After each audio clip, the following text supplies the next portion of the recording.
முதலீடு செய்வோம், முன்னேறுவோம். முதலீட்டாளர்கள் அனைவருக்கும் வணக்கம். முதல் முறையாக நம்முடைய வீடியோ பார்க்குற நண்பர்கள் நம்ம சேனலை மறக்காமல் சப்ஸ்கிரைப் பண்ணிடுங்க. இந்த வீடியோ பிடிச்சிருந்துச்சுன்னா லைக் பண்ணுங்கள், கமெண்ட் பண்ணுங்கள். இன்னைக்கு காலையில் பார்த்தா நம்மளுடைய மார்க்கெட் கொஞ்சம் நெகட்டிவாக ஒரு 150 பாயிண்ட் வரைக்கும் நெகட்டிவாக போச்சு. அப்புறம் அங்கேருந்து கொஞ்சம் கொஞ்சமாக ரெக்கவர் ஆகி இன்னைக்கு க்ளோஸ் ஆகும் பொழுது பார்த்தா ஒரு 255 பாயிண்ட்ஸ், அதாவது 255 பாயிண்ட் பார்த்தா பாசிட்டிவாகவே க்ளோஸ் ஆயிருக்கு. இதற்கு மிக முக்கியமான காரணம் பார்த்தா எல்லாம் நாட்டாம தான். அவருடைய வாய் முகூர்த்தத்தால தான் நம்மளுடைய மார்க்கெட் இன்னைக்கு வந்து ஒரு ஏற்றத்தை கொடுத்துருக்கு. அது என்ன விஷயன்றதை நம்ம அடுத்தடுத்த ஸ்லைட்ல பார்ப்போம் கண்டிப்பா. அப்புறம் இது இல்லாம இன்னைக்கு நிப்டி 50லயே ரொம்ப ஹை வெயிட்டேஜ் இருக்கக்கூடிய நம்ம பாகுபலி 2 பேர் பாகுபலி, குட்டி பாகுபலி வந்து ஹெச்டிஎஃப்சினா, பெரிய பாகுபலி ரிலையன்ஸ் ஒரு 3.5% அளவுக்கான ஒரு இறக்கத்தை கொடுத்து க்ளோஸ் ஆயிருக்கு. இதுக்கும் காரணம் இருக்கு. என்னன்றதை அடுத்தடுத்த ஸ்லைட்ல நாம பார்ப்போம். ஃபர்ஸ்ட் கோல்டோட பிரைஸ் தொடர்ந்து ஒரு 2 நாளா வந்து சின்னதா ஒரு இறக்கத்தை கொடுத்துச்சு. இன்னைக்கு காலைல கூட ஒரு 150 ரூபா லெவலுக்கு 1 கிராம் கோல்டு வந்து நெகட்டிவா இருந்துச்சு, அப்புறம் பாசிட்டிவா வந்துருச்சு. அடுத்து இந்த கமாடிட்டில மெயினா அந்த இன்னைக்கு நம்ம நாட்டமேடு வாய் முகூர்த்தம் என்ன சொல்லியிருக்காருன்னா, ஈரான் வந்து சீஸ்பயரை வந்து அக்செப்ட் பண்ணிக்கிட்டாங்கன்னு சொல்றாரு, அப்புறம் பண்ண போறாங்கன்னு சொல்றாரு. அவர் பாட்டு ஒவ்வொரு வகையா உருட்டிக்கிட்டு இருக்காரு. நாம தேடி பார்த்த வரைக்கும் என்ன நியூஸ் வந்துகிட்டு இருக்குன்னா, பாகிஸ்தான் வந்து ஒரு 45 நாள் சீஸ்ஃபயர் பண்றதுக்கு சில பாயிண்ட்ஸ்லாம் கொடுத்துருக்காங்க. அதை பத்தி ஈரான் நாங்கள் டிஸ்கஸ் பண்ணிட்டு சொல்றோம் அப்படிங்கிற மாதிரி தான் சொல்லியிருக்காங்களே தவிர்த்து இன்னும் கன்ஃபார்மா சீஸ்ஃபயர் வரல, அதாவது போர் நிறுத்தம் வரல. நாட்டாம் என்ன சொல்றாரு, 45 நாள் வந்து நீங்க அதை ஒத்துக்கிட்டே ஆகணும்னு எப்பவும் போல வழக்கம் போல நம்ம மிரட்டிக்கிட்டு இருக்கிறாரு. ஈரான் சைடில் சொல்றது டெம்பரரியா சீஸ்ஃபயர் பண்ணீங்கன்னா நாங்கள் ஸ்ட்ரைட் ஆஃப் ஹார்மஸை வந்து திறக்க மாட்டோம், பெர்மனண்டா நீங்க வந்து சீஸ்பயருக்கு கொடுத்தீங்கன்னா மட்டும்தான் நாங்க இந்த ஸ்டேட் ஆஃப் ஹார்மஸை திறக்க விடுவோம் அப்படின்னு சொல்லியிருக்காங்க. இந்த மாதிரி வார் நிக்குமா நிக்காதான்ற ஒரு குழப்பம் இருக்கிற ஒரே ஒரு காரணத்தினாலதான் இந்த குரூட் ஆயிலோட பிரைஸ் வந்து ஏற்றத்தை கொடுக்க முடியாம, குரூட் ஆயிலோட பிரைஸ் வந்து இறங்காம அதே லெவல்ல பெருசா இறக்கத்தை கொடுக்காம ஒரு சின்னதா 0.3 ஒரு இறக்கமா அந்த லெவலில் சஸ்டைன் ஆகிட்டு இருக்கு. சரி, இந்த கோல்டு ஏன் ஏறிச்சு அப்படின்னு பார்ப்போம். ஃபர்ஸ்ட் இந்த குரூட் ஆயில் எந்த மாதிரி ஒரு கமாடிட்டியோ அதே மாதிரி இந்த கோல்டும் பார்த்தீங்கன்னா கோல்டும் கமாடிட்டி தான். குரூட் ஆயிலோட பொறுத்த வரைக்கும் 62 வீக் ஹைல இருக்கு, அதாவது ரொம்ப ஆல் டைம் ஹைல இருந்த மாதிரி இருக்கு. ஆனா கோல்ட பார்க்கும் பொழுது கிட்டத்தட்ட ஒரு $5,500 வரைக்கும் போச்சு ஒரு அவுன்ஸுக்கு. அங்க இருந்து ஒரு 15-20% வந்து இறக்கத்தை கொடுத்துருச்சு. இப்ப ஒருவேளை ஸ்டேட் ஆஃப் ஹார்மஸ் ஓப்பன் ஆயிடுச்சுன்னா இந்த குரூட் ஆயிலோட பிரைஸ் வந்து குறைய ஆரம்பிக்கும்.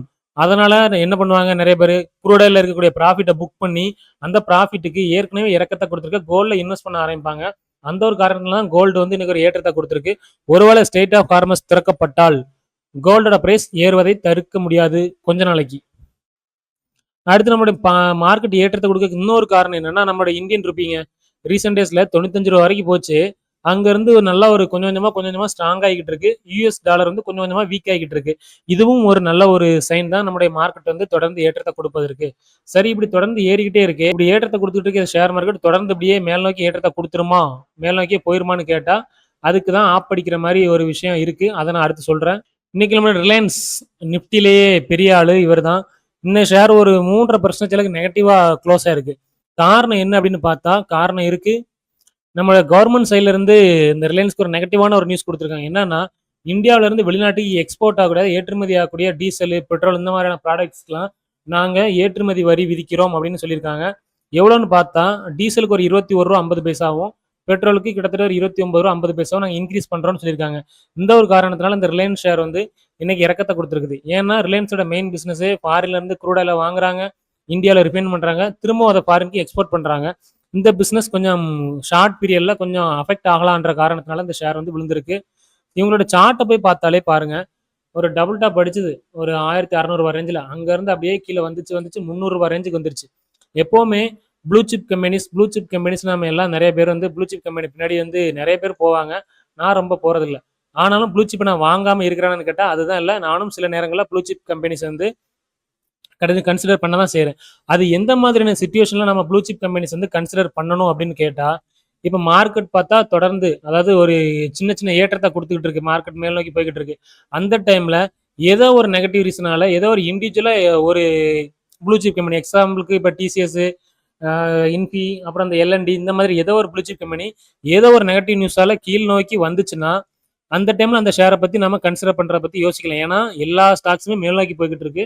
ஏதோ ஒரு சில ஸ்டாக்ஸ் வந்து ப்ளூ சிப் கம்பெனி கீழே வரும்பொழுது. ஆனா கரண்ட் சிச்சுவேஷன்ல பாத்தீங்கன்னா எல்லா ப்ளூ சிப் கம்பெனியுமே கீழே வந்துகிட்டு இருக்கு. அப்ப எதுக்கு நம்ம போய் ப்ளூ சிப் கம்பெனியை வாங்கணும்? அதை விட பெட்டரா ரிட்டர்ன் கொடுக்கக்கூடிய, அதாவது இது வந்து என்னுடைய ஒப்பீனியன் தாங்க. அதை விட பெட்டரா ரிட்டர்ன் வந்து லாங் டேர்ம்ல கொடுக்கக்கூடிய இந்த ஸ்மால் கேப்ஸ், அப்புறம் மிட் கேப், இந்த 2 இதுல இன்வெஸ்ட் பண்றது தான் புத்திசாலித்தனம்னு நான் பார்க்குறேன். இதுக்கு பெஸ்ட்டா ஒரு எக்ஸாம்பிள் உங்களுக்கு சொல்றேன் பாருங்க. ம், இந்த இது சினோர்ஸ் ஃபார்மாசியூட்டிகல்ஸ்னு இருக்குல்ல, இந்த கம்பெனி வந்து நிறைய நண்பர்கள் வந்து கேள்விப்பட்டிருக்கிறதுக்கு கூட வாய்ப்புகள் வந்து கம்மி தான். ஏன்னா இப்போ ஊர் பேர் தெரியாத கம்பெனியா இருக்குல்ல. ஃபர்ஸ்ட் இவங்களோட மார்க்கெட் கேபிட்டல் பாருங்க, ஜஸ்ட் 3500 கோடி தான். ரொம்ப ரொம்ப ஸ்மால் கேப் கம்பெனி. இவங்க பண்ணியிருக்கக்கூடிய சாதனை என்ன அப்படின்னு பார்த்தா, ஃபர்ஸ்ட் எங்கிட்ட பெருசா கடன் இல்ல. அடுத்து இன்ட்ரின்சிக் வேல்யூ ஓகே, 800 ரூபாய்க்கு இருக்கு. அது ட்ரேட் ஆகுறது என்னமோ 770 ரூபாய்க்கு தான் ட்ரேட் ஆகுது. சரி, ஓகே, சில விஷயங்கள் நமக்கு ஃபேவரா இருக்கா. அடுத்து இந்த ஷேர் எப்ப லிஸ்ட் ஆச்சு அப்படின்னு பார்த்தா 2024 தாங்க லிஸ்ட் ஆச்சு. 2024 டிசம்பர்ல நினைக்கிறேன். ஜஸ்ட் ஒரு வருஷம் தான் ஆகுது. இங்க பாருங்க, டிசம்பர் 2024 அந்த டைம்ல லிஸ்ட் ஆனவங்க, அவங்க ஃபர்ஸ்ட் குவார்டர்லி ரிசல்ட் என்னவோ மார்ச் 2025 கொடுத்துருப்பாங்க. ரிசல்ட்டை பாருங்க, ஒவ்வொரு குவார்ட்டருக்கும் 114 கோடி, 138 கோடி, 162 கோடி, 175 கோடின்னு குவார்டர் வந்து அவங்களுடைய சேல்ஸ் வந்து இன்க்ரீஸ் பண்ணியிருக்காங்க. சரி, சேல்ஸ் மட்டும் இன்க்ரீஸ் ஆயிருக்கான்னு கேட்டா, ஒரே வருஷத்துல, அதாவது லாஸ்ட் இயர் மார்ச் 2025ல 18 கோடி கொடுத்தாங்க. டிசம்பர் 2025 ஒரே வருஷத்துக்குள்ள 36, கிட்டத்தட்ட அவங்களோட ப்ராஃபிட்டை டபுள் பண்ணி கொடுத்துருக்காங்க. அதனாலதான் இந்த ஷேருடைய லிஸ்ட் ஆகும்போது இதோட பிரைஸ் எவ்வளவு இருந்துச்சு பாருங்க. 430 ரூபா 400 ரூபாய் ரேஞ்சில் இருந்த ஷேரு அங்க இருந்து அவங்க ஒரு 800 ரூபாய் வரைக்கும் போயிருக்கு பாருங்க. ஒரே வருஷத்துல உங்களுடைய பணத்தை இது டபுள் பண்ணி கொடுத்துருக்குங்க. இதுக்காக தான் நாம வந்து இந்த ஸ்மால் கேப் மிட் கேப்லாம், அதாவது ஸ்மால் கேப் மிட் கேப்னா சும்மா கண்ணை மூடிட்டு எல்லாத்தையும் போய் வாங்கணும்னு நான் சொல்றது இல்ல. இந்த மாதிரி அனலைஸ் பண்ணிட்டு, அதாவது ஃபண்டமெண்டல்ஸ் ஓகே, ஓரளவு பரவாயில்லாம இருக்கு. மெயின் அவங்களுடைய குவார்டர்லி ரிசல்ட் வந்து குவார்டர் அண்ட் குவார்டர்ல இருந்து நல்லா ரிசல்ட் கொடுக்குறாங்களா. மேக்ஸிமம் பாருங்க, எந்த ஒரு கம்பெனிஸுமே நான் பார்த்த வரைக்கும் ஒரே வருஷத்துல அவங்களோட ப்ராஃபிட்டை ரொம்ப டபுள் பண்ணி கொடுத்தது இல்லை. ஆனா இந்த கம்பெனி வந்து டபுள் பண்ணி கொடுத்துருக்கு. அது மட்டும் இல்லாம இப்போ ரீசெண்ட் டேஸ்ல ப்ளூ சிப் கம்பெனின்னு சொல்லக்கூடிய pharmaceutical companies, doctor Reddy blue, அது பேர் சொல்ல விரும்பல, சரி சொல்லுவோமே, Sun pharma, doctor Reddy, Zydus, அப்புறம் கிளான் ஃபார்மா, அந்த மாதிரி எல்லா கம்பெனிகளுமே தவழ்ந்து கீழே விழுந்துகிட்டு இருக்கு. ரொம்ப ஒரு மாதிரி இறக்கத்தை கொடுத்துட்டு இருக்காங்க. இந்த ஷேர் பாருங்க, பெருசாலாம் ஒன்றும் இறங்கல. அவனோட 52 வீக் கையே பார்த்தா ஒரு 870 ரூபாயில இருந்து இப்ப இருக்கிறது பார்த்தா ஒரு நல்லா பார்த்தா ஒரு 100 ரூபாய் தான் குறைஞ்சிருக்கு. ரொம்ப ஒரு 10% தான் கம்மியா இருக்கு. ரிசல்ட் வந்து நல்லா கொடுக்கும் பொழுது இந்த மாதிரி கஷ்டமான சூழ்நிலையிலையும் எந்த ஒரு ஷேரும் பெருசா இறக்கத்தா கொடுக்காது அப்படிங்கிறதுக்கு இந்த சினோர்ஸ் பார்மாசூட்டிக்கல்ன்றது நல்ல ஒரு எக்ஸாம்பிளா இருக்கு. அடுத்து இந்த விப்ரோ இன்னைக்கு ஒரு 3% ஒரு மாதிரி ஏறினா க்ளோஸ் ஆகும்பொழுது பார்த்தா இதுல ஹீட் மேப்ல பாத்துருவோமே, நம்ம தெரிஞ்சிருக்குமே. இந்த விப்ரோ பார்க்கும்போது ஒரு 1% அளவுக்கான ஏற்றத்தை கொடுத்து க்ளோஸ் ஆயிருக்கு. காரணம் என்னன்னா, இவங்களுக்கு ஒரு $1 பில்லியன் ஒர்த்தான ஒரு ஆர்டர் வந்து கிடைச்சிருக்கு ஆலம் குரூப் அப்படிங்கிற அவங்ககிட்ட இருந்து. மறுபடியும் அத்தை நான் சொல்றது, இது என்னதான் ஒரு ப்ளூ சிப் கம்பெனியா இருந்தாலும் அது 52 வீக் லோல இருக்குன்ற ஒரு காரணத்துக்காகலாம் வாங்க முடியாது.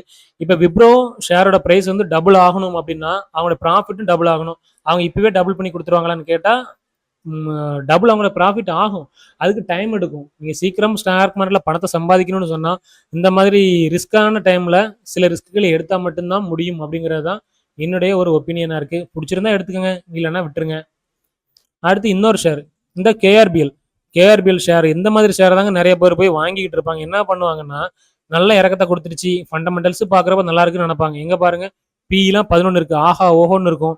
அடுத்து இன்ட்ரென்சிக் வேல்யூ பார்க்கும்போது 337 இருக்கா. அப்ப இன்ட்ரென்சிக் வேல்யூவை விட எவ்வளவு ட்ரேட் ஆகுறாங்க, கம்மியா தான் ட்ரேட் ஆகுது.